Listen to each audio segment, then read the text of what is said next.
Verilişimizin sponsorlarına təşəkkürlər və növbəti həkimimiz kimdir və onunla hansı mövzuda danışacağıq bilmək istəyirsiniz? O zaman izləyin.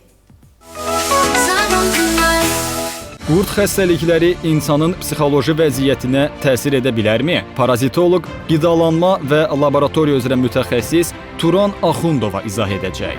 Hər hansı bir sadə bir sap şəkilli enterobiusun uzun müddətli orqanizmdə olmağı sinir sistemində inkişafın geriləməyinə səbəb ola bilər. Birazdan sağlam gün ayda.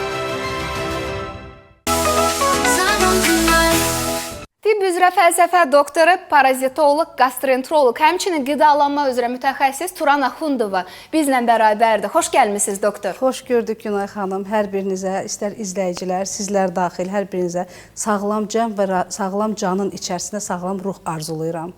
Var olasınız və Turan xanım bilirsiniz ki, 20 illik bir iş təcrübəsi ilə seçilən həkimlərimizdən biridir. Ona çox sayda pasiyentlər etimad göstərir və bu illər ərzində minlərlə mən pasiyent deyərdim ki, hansı ki, onun sayəsində öz şəfalarını tapıblar. Eyni zamanda 30-dan artıq beynəlxalq və yerli konferans, elmi məruzələri ilə çıxış edən bizim bir həkimimizdir və məruzəçi kimi çox diqqət cəlb edən həkimlərimizdən biridir. Çox zaman xarici ölkələrə də dəvət alır və təbii ki, vaxtaşırı bax bu məruzələrlə çıxış edir, müxtəlif konferanslarda Azərbaycanımızın adını təmsil edir və Turan xanım həmçinin ara sıra bölgələrimizə də yollanır. Düzdür, izləyicilərimiz şikayət edir ki, onu çox tez-tez görmək istəyir, amma bilirəm Bakıda da qəbullarda işləriniz çox olur doktor. Növbəti qəbullarınız Qazaxda və Gəncədə olacaq.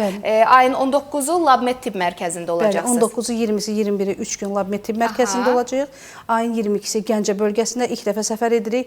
Çox saylı istəklərdən və xəstələrimizin də o bölgələrdə çox olduğuna görə o bölgəmizə səfər etməyi düşündük ki, xəstələr üçün çox uzun məsafə qət edib Bakıya gəlməsinlər. Lakin həftə içi 6 gün biz Bakı bölgəsində fəaliyyət göstəririk. Bunun üçün əlaqə nömrələrimiz aktivdir hər gün. Mütəmadi olmasa da hərdən rayonlarımıza üst tutmağı nəzərdə tuturuq inşallah. Çünki tələblər çoxdur.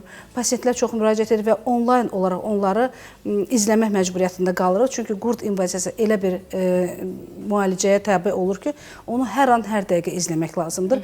Və bu qurd invaziyasının yox olmasına görə biz mütəmadi müayinələr aparmalıyıq.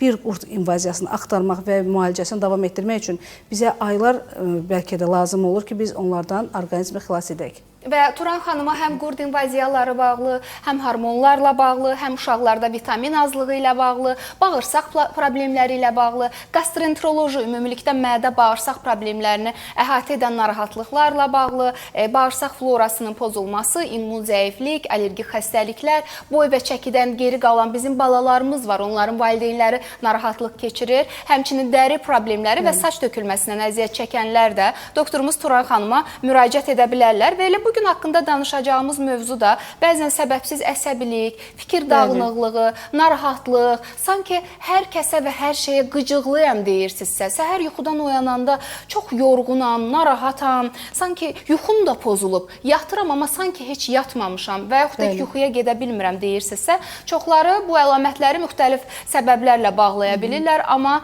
çox zaman da bu səbəblər nə ilə bağlı olur doktor? Əsasən parazitoloji xəstəliklərlə bağlı ola bilir. Pasiyentlərdə çox danışmışıq bu mövzular haqqında. Pasiyentlərə istinadlar veririk ki, ürək bulanma, ağızdan su gəlmələr, diş xırçıldatmalar və yaxud allergiyaların baş verməyi, saç tökülmələrin olması. Lakin bunlardan əlavə olaraq psixoloji pozğunluğa uğramış insanlara rast gələ bilirik.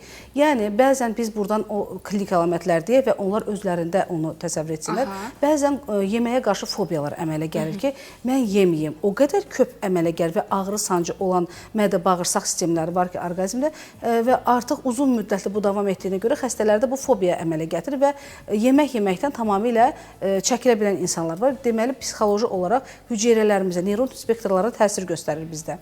Deməli, saç yeyən insanlara rast gəlirik. Bəli. Saç çox olmasa da, çox hərdən rast gəlinən bir xəstəliklərdəndir ki, psixoloji pozğunluq ki, saç yeyir. Pasiyent gəlir müraciət edir, ürək bulanması var, allergiyası var, qəbizlik var və bununla da bərabər saç yeyir, amma yemək yeyə bilmir.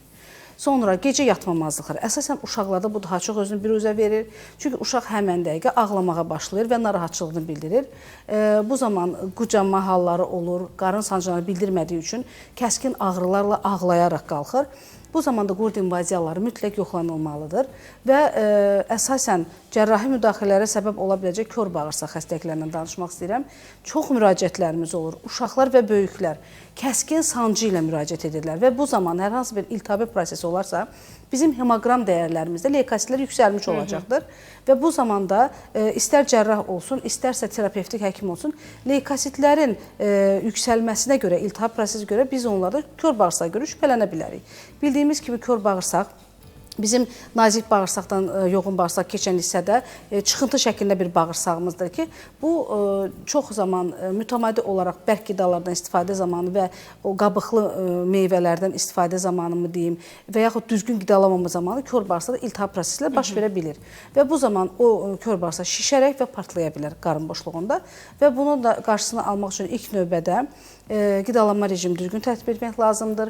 Ümumi terapevt, istər infeksionist, istər cərrah olsun, ilk növbədə sağ tərəfli ağrıların yoxlanılması üçün mütləq palpasiyadan və MRT kateterdən istifadə etməlidir və hemoqramda leykosit dəyərlərinə baxılmalıdır. Lakin leykosit dəyərlərinin yüksəkliyi, limfosit dəyərlərinin yüksəkliyi bizi aldadıcı olaraq kör bağırsaq istinadı verə bilir. Bu zaman biz qurd invaziyalarını mütləq yoxladıb İlkin olaraq qurd invaziyası müalicəsinə başlayırıq və çox xəstələrimiz var ki, bu saat müraciət ediblər və nəticəni görüblər, tamamilə ağrı keçib ilk bir həftə ərzində. Biz yəni çox qısa vaxt ərzində. Bəli, bir həftə ərzində kəskin ağrını tamamilə yox etmişik və tapa bilmədiyimiz belə həmin o parazit infeksiyasını sonradan aşkar etmişik. Yəni ilk olaraq ağrını kəsib simptomu aradan qaldırmışıq, hər hansı bir qida dəyərlərini düzəltmişik və qəbizliyi aradan qaldırmışıq və qurd invaziyası sonradan axtarışa keçmişik. Çünki qəbizliklər zamanı çox vaxt qurd invaziyalarını təyin etmək mümkün olmur və axtarışlarımız da çox müxtəlif üsullarla ola bilər. Hansı üsullarla doktor? Bəli, hansı üsullar? Nəcis müayinəsi bizim mədə-bağırsaq sistemində olan qurdların axtarışında bizə kömək edə bilər. Hər yaş qrupuna bəli, aiddir. Lakin mədə-bağırsaq sistemində olmaya bilən qurdlarımız da mövcuddur ki, bunu da insanlar hər biri bilir ki, məsələn, mədə-bağırsaqda yoxdursa doktor, hardadır o zaman? Toksokara qurdudur, dəridən daxil ola biləcək, ankilostomada dəridən daxil ola biləcək qurddur, əzələ daxilində və yaxud da dəri altında gəzə biləcək bir qurddur ki, bu zaman hətta damar kimi kiçik bir kapilyar şəklində dəri üzərində qızartı və şişkinlik əmələ gəlir, sonradan bu yox ola bilir. Bu zaman biz onu damar şişkinliyi, kiçik bir kapilyar və yaxud damar şişkinliyi kimi nəzərdə saxlaya bilər və allergik reaksiyalar mütləq verir. Və yaxud da ixnokok kistlər dediyimiz oral yolla, bəli, ağız boşluğundan yoluxma olsa belə kistlər yaradaraq qaraciyərdə çox vaxt formalaşır, 80% ən çox qaraciyərlərdə tapırıq. Lakin çox nadir hallarda beyin hüceyrələrində, beyin yarım kürələrində, ürək əzələlərində, ağciyər əzələlərində belə bunu tapa bilərik. Şistosoma qurdu da yenə daxilə ayaq vasitəsilə qumlardan yoluxa bilir, sulardan yoluxa bilir. Lakin bu da yenə mədə-bağırsaq sistemində qətiyyən tapılmayacaq.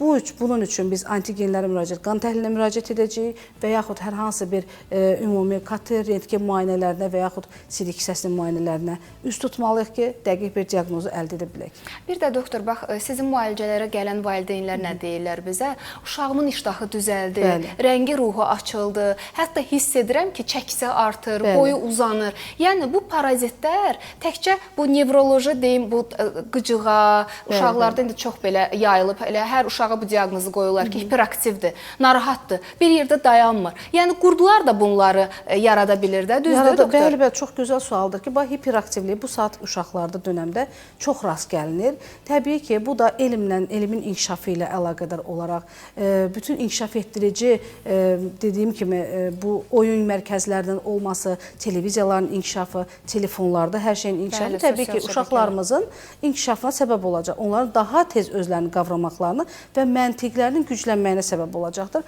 Lakin bununla da bərabər biz qısa şəkildə evlərin kiçildilməsi, bina evlərində qalmalar və yaxud hərəkətsiz həyat tərzlərdə bunları inkişaf etdirməsinə təbii ki, hiperaktivliyə səbəb ola bilər. Çünki uşaqlar hər zaman inkişafdadırlar və onlar hər gün böyüyürlər.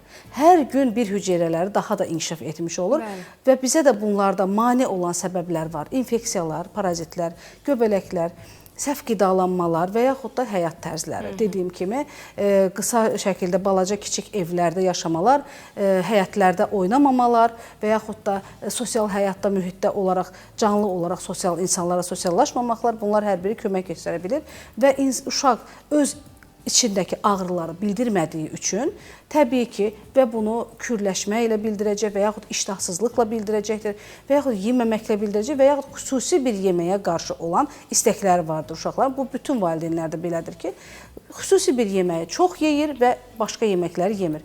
Bunun özü də bir kaprizlərdən sayılır və mədə-bağırsaq sistemində həzm çatınmazlıqlarına dəlalət göstərir. Biz bu zaman nə edirik? Mütləq qurdları araşdırmalıyıq. Bu beləcə də böyüklərdə də rast gəlinir. Böyüklərdə də ən çox psixotrop problemləri gətirib çıxarır. Dediyim kimi, fobiyaların əmələ gəlməsi, gecə yuxusuz, bəli, əsəbilik. Bax, yazırlar, gecə tez-tez oyanıram, narahat oluram. Bəli. Parazitlərlə bağlı ola bilərmi? Təbii ki, təbii ki, ola bilər. İlk növbədə, böyük insanlarda ilk növbədə mədə-bağırsaq sistemi, öd yolları, qaraciyər yolları, qaraciyər orqanının özü araşdırılmalıdır. Hətta mədə-altı vəzinin pozğunluqları belə qurd invaziyalarının yaratdığı fəsadlardan ola bilir. Doktor, bir maraqlı sual da var. Deyir ki, parazitlər insanda depressiya, depressiv hal belə deyək də yarada bilərmi? Bəli, psixoloji problemlərin arasında depressiv hallar da mümkündür. Bu da dediyim kimi, orqanizmin daha da çökməsi, çox vaxt çox arıqlama halları olur ki, bu zaman depressiv hallara səbəb ola bilir. Bayıra çıxmama, ünsiyyət qurmama və yaxud hər hansı bir paltarların fobiya olaraq geyinilməməsi və hər zaman belə bir insanlar çalışıb ünsiyyətdən kənar olaraq və onları açmadan da öz ağrılarını öz içlərində saxlayırlar, gizlədirlər. Depressiv halın daha da böyüməsinə səbəb ola bilirlər. Bir də bax, doktor, həm parazitlərdən əziyyət çəkdiklərini vurğulayırlar. Deyil, bax, gecə dişlərini qıcıyır, 15 yaşında bir oğlan, daha sonra bir böyük şəxs yazır, Instagram səhifəmizə yazır hal-hazırda. Deyir ki, yuxum da yerində deyil, yəni normal yuxu yata bilmirəm. Bu parazitlərdən ola bilərmi və müalicə olunsam yuxum düzələrmi? Əlbəttə ki, hər bir müalicə taktikamız əsasən orqanizmin sağlamlığı üçün nəzərdə tutulur və hər bir müalicə taktikasının içində mədə-bağırsaq sisteminin hüzuru üçün nəzərdə tutulmuş fermentlərdən istifadə edirik. Təbii ki, sorulmamız bərpa olarsa, bizim qidalandığımız hər bir qidada B kompleks vitaminlərin təbii şəkildə mənimsənilməsini artırmış oluruq. Bu da B kompleks vitaminlər həm mədə-bağırsaq sisteminin sorulmasının qarşısını düzəldərək, həm beyin qan dövranını yaxşılaşdırır, sinir sisteminə çox gözəl təsir göstərir. Mən tövsiyə edərdim ki, gəlin bu B kompleksləri tabletkalar şəklində qəbul etməyək, gəlin hər şeyi orqanik şəkildə qəbul edək, lakin orqanik şəkildə qəbul etdiklərimiz, qidaların, bəli, təbii ki, onların sorulması bizdə nə dərəcədir? Biz onu aydınlaşdırırıq. Əsas məsələ budur. Çünki müasir insanın bağırsağında sovrulma heç də normal getmir. Yəni, hamıya aid etmirəm, amma bir çoxunda belədir. Deyil, təbii ki. Amma Turan xanım bunu da müalicə edir, yeri gəlmişkən. Biz bunun üzərindən gedirik. Bağırsaq florasının bərpası. Bəli, birinci növbədə diz bakteriyası yoxlamalıyıq. Əgər biz qapaqlı qidalardan çox istifadə ediriksə, biraz boğazımız ağrıyır, antibiotiklərdən istifadə edirik, biraz yeməyimiz düzgün deyil, qəbizliklərimiz var, biraz dediyimiz kimi yeməklərdən qaçınırıq, bu yağlıdır, olmaz, bu təbii də olsa süd məhsuldur, mənə olmaz, bu glutenli məhsuldur, bunun da içərisində filan yağ olmaz. Biz onda defisitə səbəb ola bilirik və bu defisitlər də bizdə bu problemlər yarada bilir. Çünki bizim hər bir təbii tərəvəzlərdən və meyvələrdən aldığımız pektin deyilən maddələr vardır ki, bu pektin maddəsi istər meyvənin özünü qoruyur, istər bizə amin turşuların sintezinə səbəb olur, mədə-bağırsaq florasının artmasına səbəb ola bilir. Ona görə biz ən çox bişirilmiş qidalarla yanaşı təbii meyvə və tərəvəzlərə üstünlük verməliyik. Bəzən belə bir suallar da gəlir ki, təbii meyvə var. Yəni bu suallarda da çox rastlaşırıq. Tapa bilərik. İstəsək taparıq. Bəli, Azərbaycan Respublikası çox gözəl bir iqlimdə yerləşir. Bəli, 9 iqlimin 7-si burada yerləşir. Ona görə biz hər bir bölgələrimizin bir-birinə gediş-gəliş çox yaxşıdır. Sadəcə biz onu istəməliyik. Və elə bölgələr dediniz, doktor, hal-hazırda bizə Gəncədən çox yazırlar, elə Qazaxdan da yazanlar var, digər bölgələrimizdən, Bərdədən yazırlar, Qubadan yazırlar ki, Qubaya nə zaman gələcək bizim Turan xanım? İnşallah hələlik qəbul olacaq Qazaxda ayın 19-u, 20-si, 21-i LabMed tibb mərkəzində. Bilirsiniz ki, doktorumuz həm də bu mərkəzin elə qurucusu, yaradıcısıdır. İzləyicilərimiz artıq hər şey bilirlər, yazırlar.